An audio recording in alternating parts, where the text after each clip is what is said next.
Welcome to Tools to Ready the Journey, a conversation to help prepare and support young men for fatherhood. Hello everybody, welcome to this episode of Tools to Ready the Journey, a father's guide to a faith-filled family. I'm Bill Snyder and always joined by author Ray Haywood, and we are in this episode going to be talking about Chapter 10, Conscious Competence.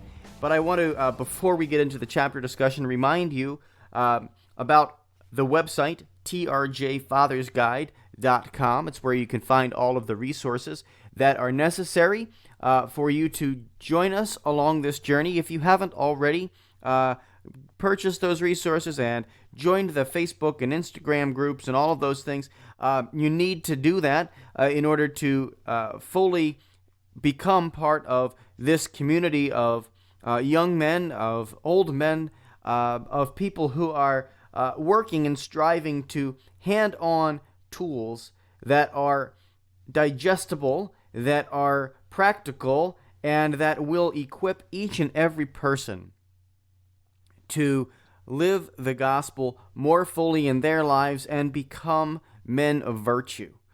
This is such an important endeavor that we are taking.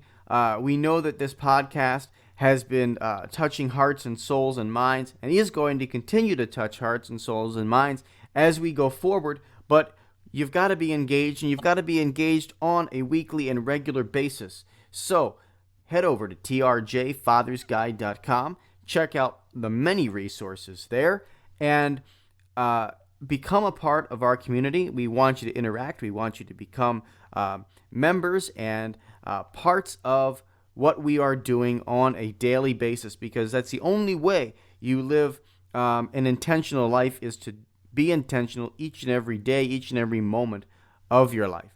So with that being said, Ray, welcome, and thank you so much for joining me here for what I can't believe is Chapter 10 already. Yes, thank you for this intentional time in fellowship today. Absolutely.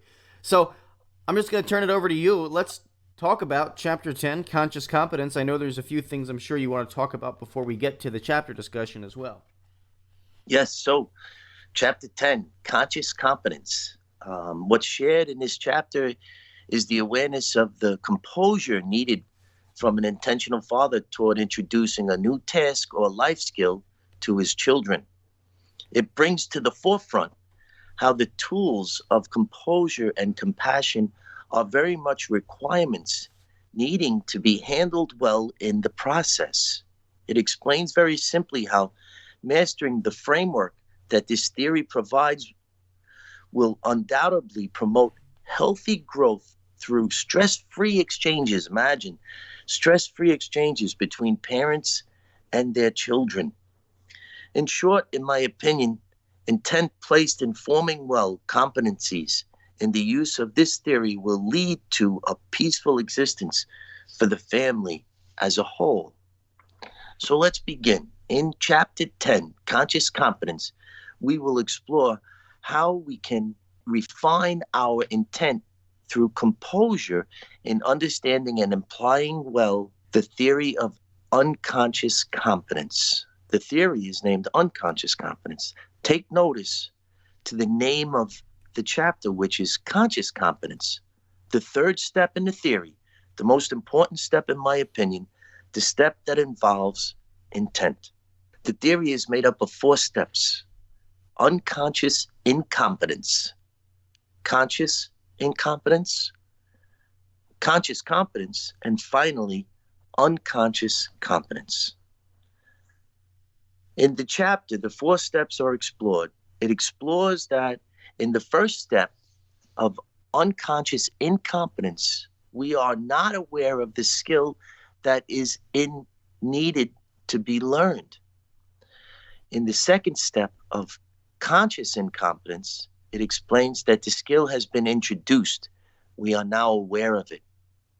In the third step of conscious competence, it explains that we have acquired the skill at a basic level, but have not yet mastered it through intentionally working at it. And in the fourth step of unconscious competence, it explains that we have practiced the skill or task for a period of time and it has now become an unconscious competence.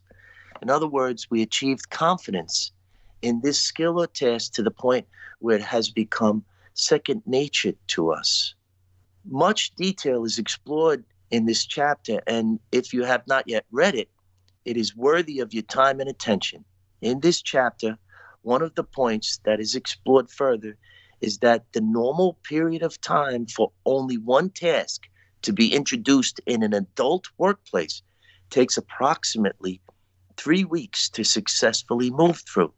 The steps in becoming unconsciously competent in mastering that skill. So now let's relate the theory towards introducing a new task or skill to our children and how we should view with realistic expectations on how long it will take for them to move successfully through what this theory suggests.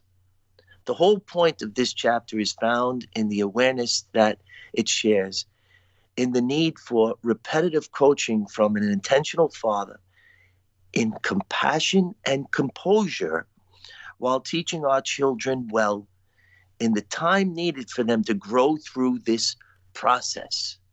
So that was just a lot shared there, Bill. What do you think? I think that this chapter is one that is highly relatable for myself. And I think that it's a beautiful thing that you really dictate or I shouldn't say dictate, but you actually detail is the better word. You detail the steps in how to move through teaching your child a new skill. And, in my story, in my personal journey of life, I've had some challenges growing up with my physical abilities to do things because when I was an infant, I had a stroke. And so it was difficult for me to do ordinary things, ordinary tasks. And I want to share with this group of people listening, perhaps one of those, just kind of give in detail how you move through those steps. Because, from unconscious incompetence all the way through, right? I want to give that detail to our listeners, if you don't mind me telling the story. And I know I've told this story in other venues before, but I just think it's so powerful because each of these steps is laid out in this story. So when I was in like fourth or fifth grade, I remember a teacher. I was playing a game, and in my fourth grade classroom, I was playing a game where I had to run up to the board. I had to write my answer on the board and run back to my seat. It was like a relay race, right? I was diagramming sentences. And on the way to the board, I stepped on my shoelace, and my shoelace became untied. My teacher, without even thinking about it, said, "Billy, tie your shoe."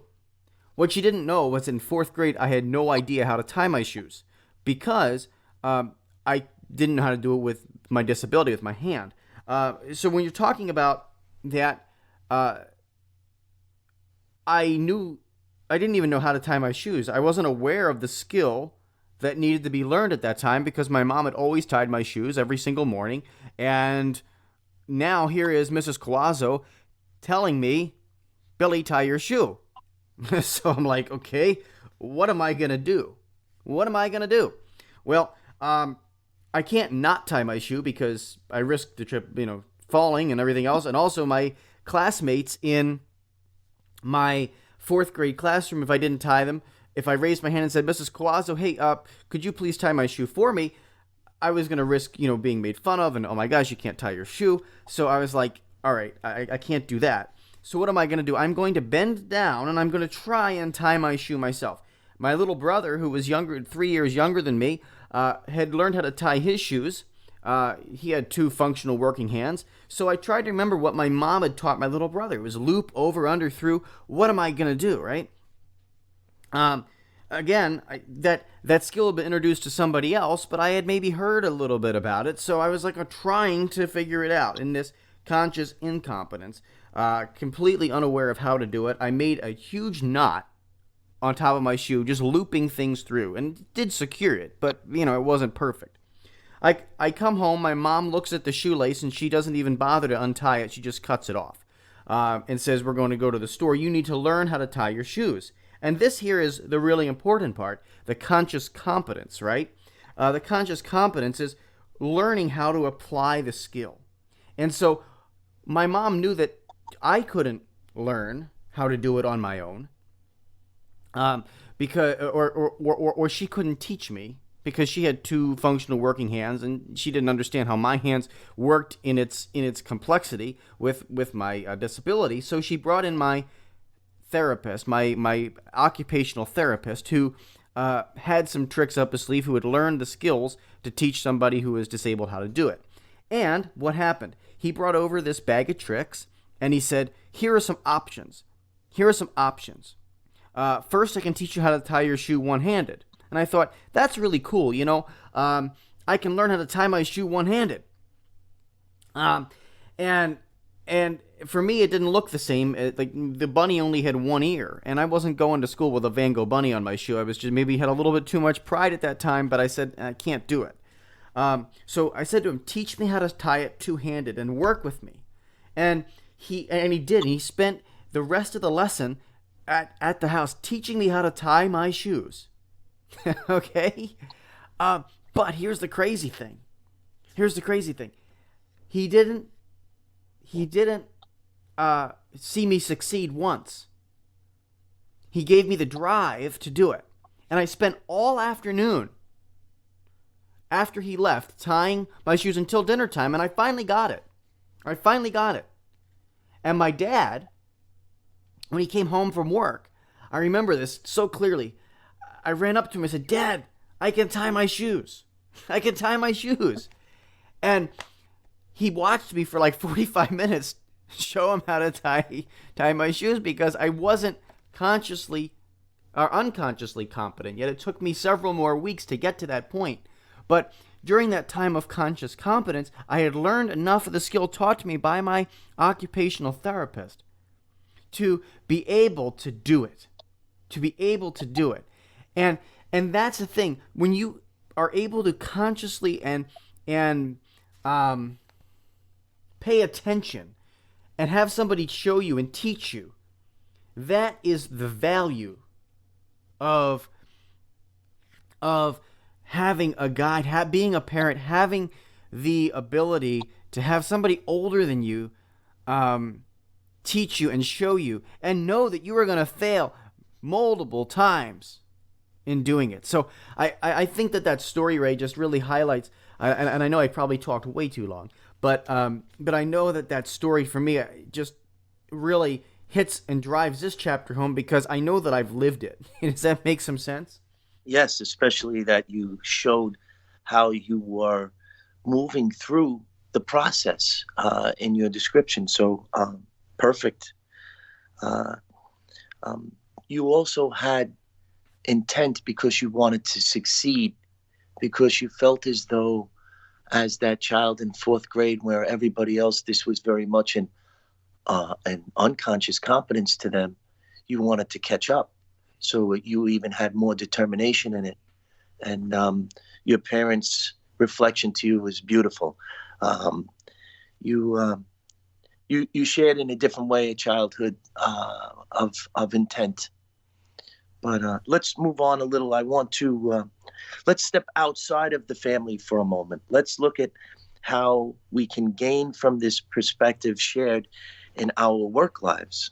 Let's intentionally look at a manager's position for perspective.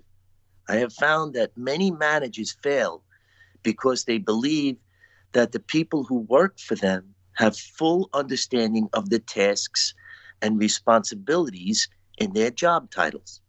I find that the manager's position changes more often than their employees' positions in a workplace. Many managers listen to judgment on the employees they will be managing from the managers who are on their way out of the position.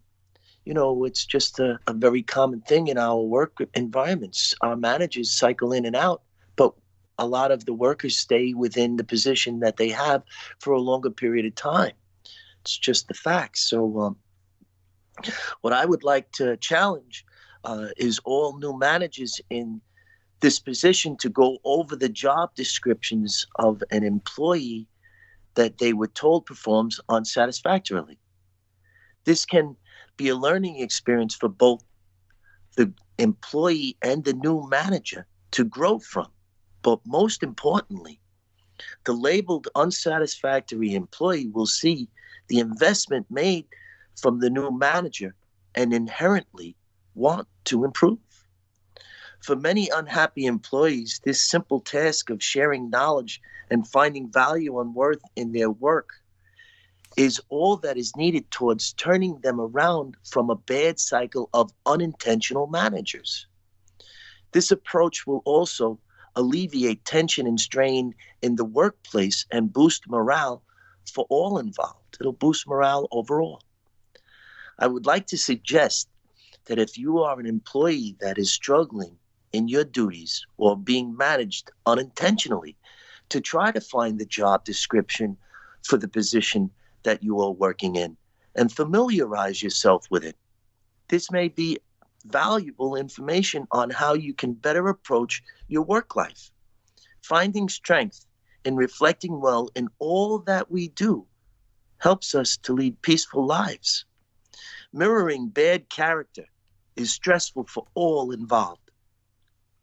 We need to intentionally reflect well in all we do.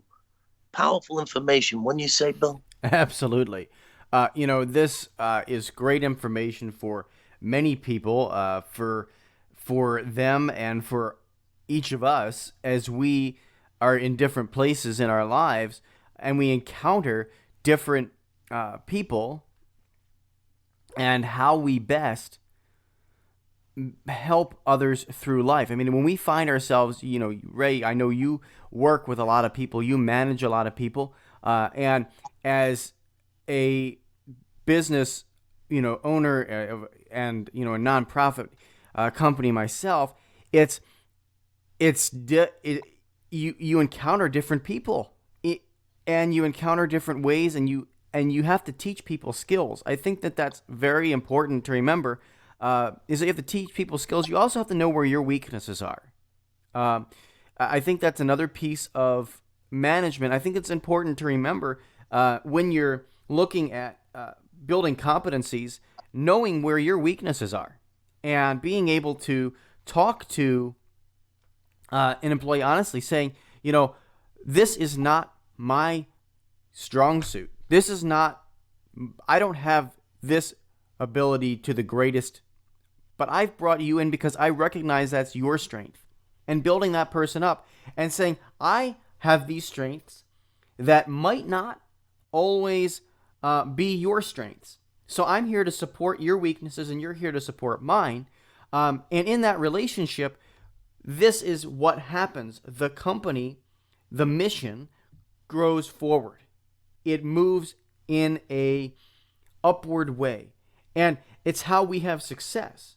So building this, and where your point was that you made about people who might be being managed unintentionally, where you said, go find the job description.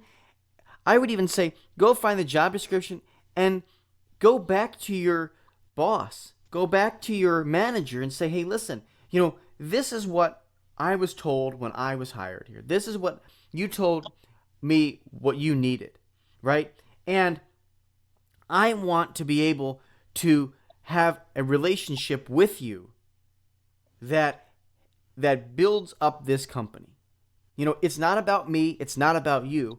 This is about the mission of growing and getting better and advancing this company or advancing this mission of this nonprofit or advancing this whatever it might be. And I think you're so insightful when you talk about how being intentional makes all the difference. It just makes all the difference. We've said the word intentional probably 5,000 times during this podcast, episode 1 to episode 10 now. So I think being intentional makes all the difference. Amen. The way you described it, we could also relate it to the sacrament of marriage, how we complement each other, our strengths and our weaknesses. We should find these, the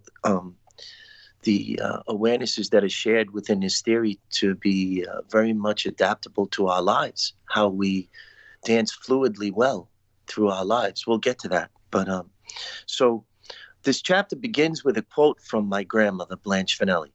I was blessed in many ways living across the street from my grandparents as a child. I learned many lessons from them both. But for me, many of the lessons I learned from my grandmother did not and were not meant to ring true until later on in my life, when I began to understand what she meant when she would intentionally say to me, Raymond, you do not have to listen to me, but you are going to have to hear me. Very powerful words. My grandmother is long past now, but I have found wise counsel in her intentional approach. Gifts shared with me in intent at a time when I was very much unintentional. Let me stress the use of her tool of reach as the silent switch I refer to it as in the chapter. Each time I would hear her use this term, I would somehow store away the information she shared in intent, within the intent she delivered it in, for me to pack it away until later on in my life. And it worked. I have used her tool of reach while raising my own sons in hopes that they too would share in the same experience that I had. I now find myself to have been fortunate to have shared in her counsel of preparation, for when I eventually met up with the inevitable trials she prepared me for, I proved her right in being much better off in the awarenesses shared in her efforts. I now value in sharing her approach as a tool of reach in transcending realization for potential in a child not yet met, but very much expected. Potential to be met while sharing in the fullness that will fortify them by approaching well life's challenges with foretold knowledge of what is to come. Beautiful, isn't that? I mean, just such a beautiful thing that my grandmother instilled within me in her wisdom. Wouldn't you say, Bill? Absolutely. I think, first of all, I think a grandmother's or a grandparent's impact on a child is absolutely massive. And I want to stress that to maybe some of the older gentlemen listening to this that have grandchildren. I think that the impact that a grandparent has on one's life is a phenomenal impact that can make the difference. I have so many happy memories of my grandfathers who have now passed, and both my grandmothers are still living and fortunately able to continue to make new memories with them. But I just want to stress to you that the time spent with your grandchildren to teach them intentionally about virtue, to teach them intentionally about their life, and giving them sayings that they can carry with them through their life is so very important. I don't want to draw too much of a parallel to Everybody Loves Raymond, Ray, but you realize that Everybody Loves Raymond is the TV show based on the grandparents living across the street. I want to just draw also on what she was saying to you about you do not have to listen to me, but you have to hear me. And that is a very, very, very profound statement, because I think often that we go through life unintentional, and we are dumped with so much knowledge, especially in the world of Google, right? I can Google something, and in less than a half a second, I can have a billion search results and have all this knowledge. But does that mean that I have heard you? Does that mean that I have actually cared about what was being presented? No. No, it just means that I've got a bunch of things on my phone. It just means that I've got resources. And you can either choose, as your grandmother mentioned to you, Ray, you can either choose to listen or not listen, but you need to hear me. You need to understand what this means. You need to understand this principle, this truth in your life. You need to understand it. And if you choose to ignore it, that's your deal.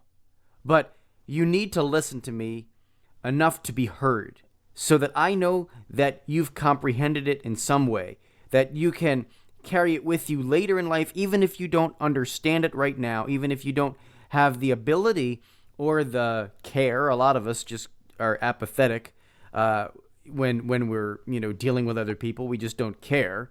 And so I think what a profound statement that she made sure that you heard her when she was telling you something important. And whether you chose to live your life or rule your life by that was up to you. So I think that is an incredibly profound statement, and one that builds on the whole chapter we're talking about, where we talk about coming into the awareness and conscious competence to actually practice those things. So it's absolutely relevant. I think it's absolutely beautiful. Yes, amen. Especially in the manner in which my grandmother applied this, where she simply said, you do not have to listen to me, but you're going to have to hear me. She packed it away for me, for it to guide me later on in life. She well prepared me for many things. I had a very special relationship with my grandmother. So I would like to share an example of my own in applying well this theory. As I have shared many times before, I believe that truth is told to us over time and through trial. This is an example of how our children can place us on trial, and how when truth is measured out and fortified in proper doses over time, like this theory shares, a different view is taken on of lessons learned and now seen in their full potential that only wisdom and time could have unfolded so beautifully, like the way that my grandmother prepared me. My son Frank has referred to me as the great guilter. Guilter is not even a word, but that's the way he labeled me. The great guilter, many times throughout his childhood. Now, unprompted, as a young man of 21, he shares with me how he too will use this well-handled tool while raising his own family, as he can now see the value in the lessons learned through its reach into his will and into his well-formed heart. So I would like to scratch a little at the feelings behind this childhood claim in consideration towards knowing well the knowledge that I was in need of sharing in relation to the perspective of the measure in which we measure, meaning proper doses. I became steadfast in accepting that the lessons I was in need of sharing could not be fully grasped or understood through my experience while fathering my oldest son, Nicholas, which fortified me in my intentional approach and leads me to sharing this perspective with young men and fathers now. This is powerful knowledge being shared here toward attaining peaceful family life. Frank is our second son, and there is 6 years between him and our oldest son, Nicholas. I had plenty of time to grow in perspective in those 6 years. Both of my sons are aware of what I am sharing here, of my feelings that Frank is better off in many ways by being Nicholas's younger brother, in seeing our interaction over the years. Nicholas helped me to be a better father to Frank in countless ways. My example of being the great guilter worked for me in my exchange with my son Frank because of his tender heart that allowed me to use this tool to bring him in proper doses through the awarenesses of this theory into unconscious competencies within many lessons I've lovingly taught him. We are all individuals, unique, and have different needs in applying well the tools of this theory. There is no handbook that comes along with a child. Every child is different. Our parenting and guiding approaches needs to be met. Our children's individual needs. An important takeaway: our children do not and cannot know better than us. Obedience and discipline is formed in the exchange found within the theory of unconscious competence. If our children are not angry with us in their adolescent minds at times in their childhood, then we are probably not parenting right. We will know fully that we did our jobs well when our children come back to us later on in life and say, I get it, I understand, just as Frank did. With this awareness now shared, we should have a better understanding of how to identify when the necessary moments of parenting arise and are in most need. I look forward to watching my sons apply well these tools I've lovingly given to them while fathering their own families one day. As an adult, I understand what it means in my life to accept things in proper doses, especially in my faith walk, and how this knowledge applies well within the composure and compassion needed of an intentional father in parenting well his family. Again, a lot said there, Bill. What do you think? I think I'm unqualified, but I'm learning a ton from you because I am not yet a parent. Of course, being recently married, working on creating a family, of course, but that is with God's help and everything. But I am not, able to understand your perspective, but it's something where I can learn a lot from and gain a lot of wisdom. So I encourage a lot of men who might be in my situation, which is, newly married or discerning married life and wanting to have children, to really listen to that section because it's so important. What you mentioned, Ray, in there, and just rewind it a few times on the podcast and go back and listen to it again and again use the book too as the resource to help form you, because there's a lot of great tips in here on how to become a loving, compassionate father that is able to pass gifts on to the kids. I'm the oldest of three children in my family, and my younger brothers and sisters. I think certainly got more of the parenting skill. My my parents were kind of tossed into the fire with me, and especially with all my disabilities and heart surgeries and everything, they were kind of tossed into the fire and had to kind of drink out of the fire hose to put things out. But I think it's beautiful what you're sharing, Ray, and how you naturally learn over time how to parent. I think that's another big thing. You naturally learn over time, and you're going to make some mistakes with the first kid, but the second kid, certainly gets better off, and because they learn from those mistakes. But if you start with a good foundation, reading this book and listening to this podcast, you're gonna raise the perfect children, right, Ray? Well, wisdom is something that we gain through time and trial. Absolutely. So what's being shared here is wisdom to prepare you well, as Exactly. my grandmother did for me. Exactly. So the world has very much changed since my wife Natalie and I were raising our sons in their formative years.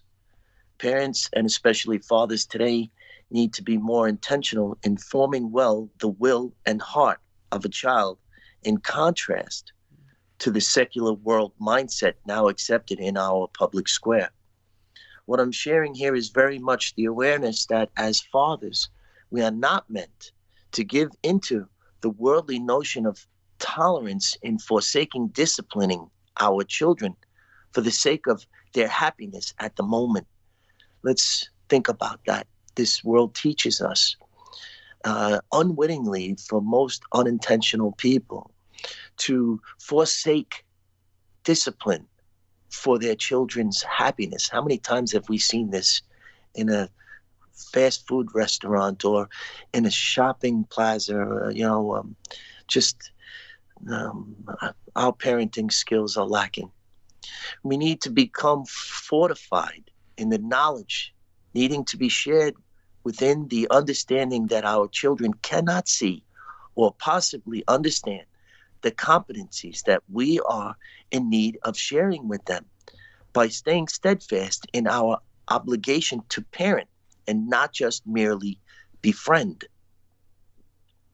These awarenesses need to be shared with the mother to ease her in the necessary approach that is required in successfully fathering and co-parenting our children today, to bring them to their full potential in the God-sized view of family in proper doses through the measure in which we measure. What I'm sharing here is very much the main point, the focal point in the message of this chapter for both our children and ourselves. We need to think bigger than ourselves in accepting the knowledge that our reflection is very powerful in telling to our children's formation, and become mindful of this fact no matter what is going on in our personal and professional lives. Love should always be seen of us in our children's eyes. When I've had many conversations as an adult with my mother, and she shares with me things that were going on in the background of our lives that my siblings and I had no view of. There was challenges in their lives, but we were sheltered from them. And we had a beautiful childhood because of their intent in protecting us from not seeing things we weren't meant to see at that formative time in our life. These are important competencies that parents should be aware of, and also the awareness of the measure in which we measure, meaning sometimes with our children we have to use necessary force. I am not speaking of force in a bodily sense. I'm speaking of force as showing authority, and understanding that there will be a day when they come back and thank us for it. These are competencies that we need to instill within our young people, because the public square does not share what you and I are speaking of today, Bill. Oh, absolutely. And, I want to draw on one of the sentences you wrote in the book, because I think it's so important. And it kind of touches on exactly what you're mentioning here. It is easy for us to become frustrated when we try to lead without seeing immediate results. And that's on page 81 in the book, in the very first page of this chapter. And it stuck out to me because of exactly what you're talking about right now. And it's the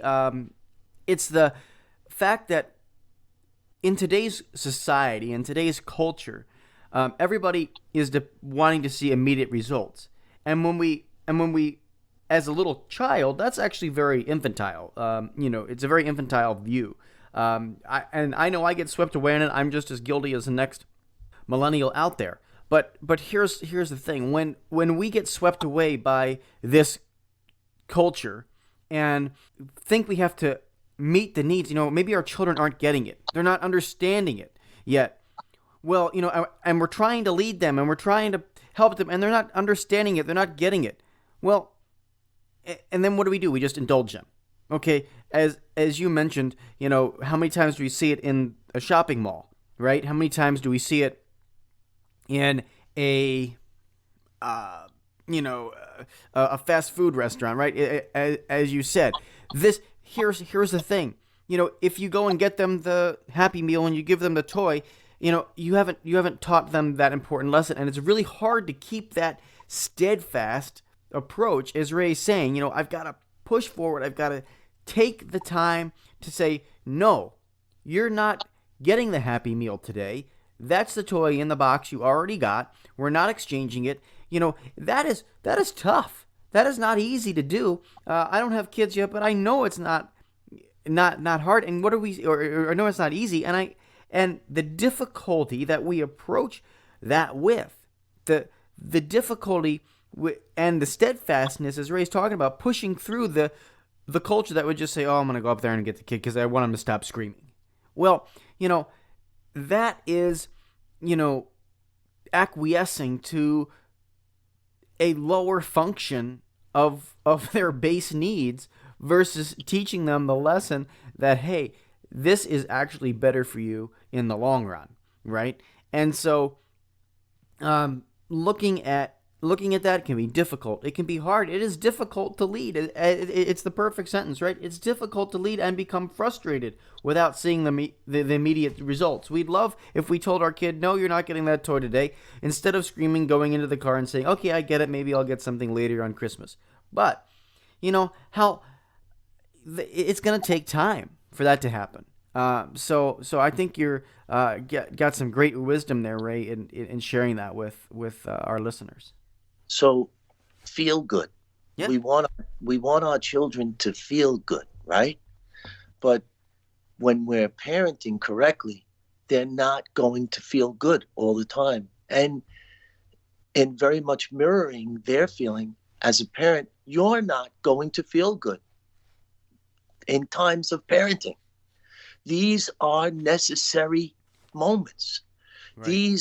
It's in the same concept of it's easier to build up a child than repair a man. The authority that the world is stepping away from is hurting the family core. There's so many things that we could touch on here, but we'll stay on point. Okay, so the chapter takeaway found in the book after the study guide poses a challenge to the reader that suggests that any bad habit can be broken within the same period of time that it would take to learn a good habit. Of course, this does not apply to dependencies like addictions, but it suggests that we can use this concept to improve ourselves. It shares an example of if you find yourself using God's name in vain, that by intentionally practicing not to do this for a period of time, which is approximately 3 weeks, to successfully work through this theory, you will eventually no longer use God's name in vain. You will have overcome the bad habit. This is just one example of how we can continue to introduce and master new life lessons within our adult lives as we become more confident at using our willpower to conquer the hurdles we face in our daily lives. Wouldn't you say that that's a good example, Bill? Absolutely, it's a great example, and one that we can take time to practice. These are evergreen podcasts. These are meant to be listened to any time of your life, or the liturgical season. So I don't want to get locked into a certain liturgical season. But I'll tell you something. If you are able to, during a Lenten season that might be upcoming or whatever for you, target one of those bad habits and give it up for that period of time. It will stay gone. Those 40 days, those 27 days that Ray's talking about, or 21 days that Ray's talking about, are doubled in Lent. So it's a great way to even, give it up, and give it up for good. That's one of the things about our faith, is that it supports the natural way of our life, because God knows that we need the liturgical seasons to help us get rid of bad habits. So when you have an opportunity to reflect on your life in a deeper way, so maybe it could be something sinful, as Ray mentioned, like using the Lord's name in vain, that becomes a bad habit. Giving giving that up for Lent, or doing your best to give it up for Lent, will help, in getting rid of that. So again, the eternal, the liturgical seasons do help us. The church provides us with the tools, to give up our bad habits at least once a year. Of course, you can do it anytime, and we encourage you to do it anytime, and so does God. But you got one built in, and in the Catholic Church, once a year, you can focus on the one nasty habit or the one bad thing that you're looking at. It's always easier to give that up and replace it with something good. So I always like to tell people, give up something for Lent that you don't want to come back into your life, and replace it with something good that you do want to do for the rest of your life. And those two things go hand in hand, as we've been talking about in this chapter, because, man, you can grow in virtue so much when you are intentional about doing something like that. And so just want to offer that opportunity to you, and think about that. Ray, I want to ask you a little bit about the tool, which is the hammer, for this chapter. So let us know why you dropped the hammer on this chapter. So the chapter 10 tool is a hammer. I chose the hammer for chapter 10, conscious competence, for the manner in which it is used to chip away at, drive in, or shape things while we are working with them. There are many different types of hammers, and even more applications for them in which to be used. When we relate a hammer and its many uses to the theory of unconscious competence, we can find its many uses to be in its application of what my Uncle Rocco called friendly persuasion. He shared this perspective with me as he taught me our family trade of plumbing. I now apply this use of friendly persuasion in the many ways we can apply well the approach we take while sharing a new skill or task with the children and people we love for the first time, with consideration and composure given in proper measure to the time needed to actively work through them at mastering the task. Another one of my Uncle Rocco's sayings that is worthy of sharing is that we need to bless our tools and not curse them. Another great awareness to have while being in what I call work mode. It's easy for me to fall in my humanity while I'm in what my family calls work mode. Lessons shared with me in love. What do you think about that? I think this entire discussion has been one that is absolutely beautiful, and using the hammer in the proper, effective way to drive home points of importance in one's life is necessary. Using the hammer to drive home the lessons that are going to stick with us throughout our life, and going to hold together the different facets of our life is absolutely fascinating, right? When we drive the nail into the wood, we're holding together something, and so those lessons hold together our morality, our life. And as we continue to build our homes and our houses with children and with grandchildren, we are able to continue building our home on solid rock, right?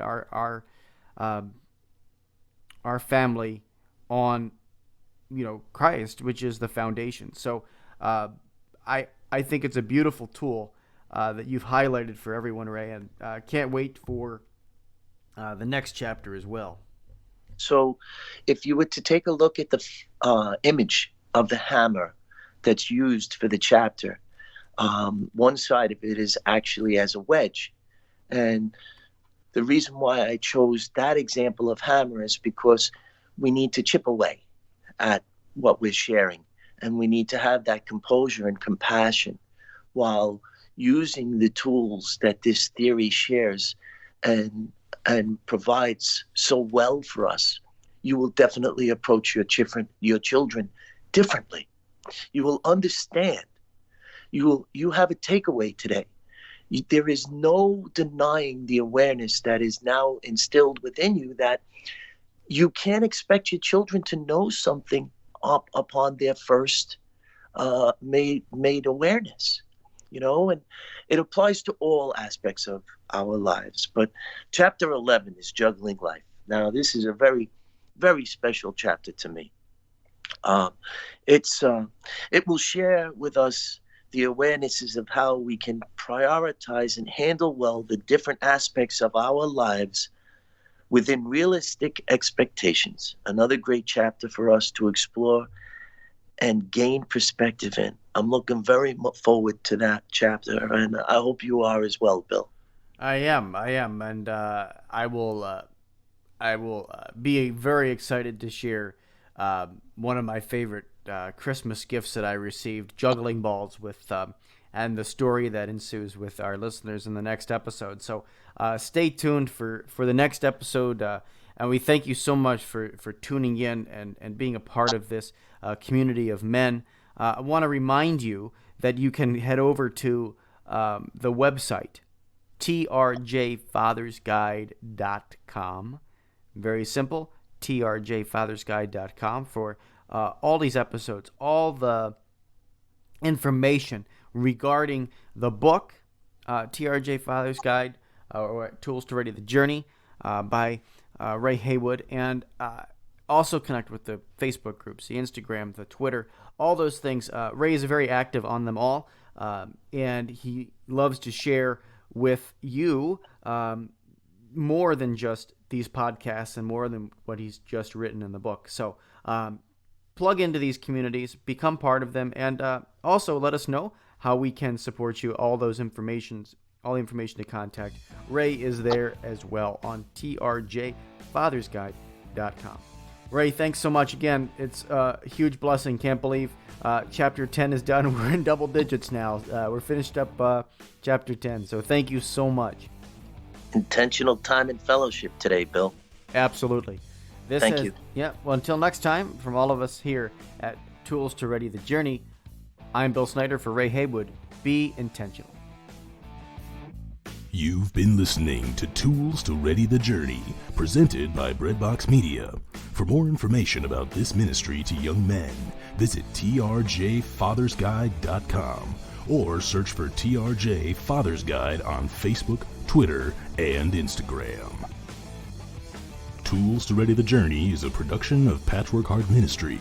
To learn more about how Patchwork Heart Ministry can support your ministry, visit patchworkheart.org.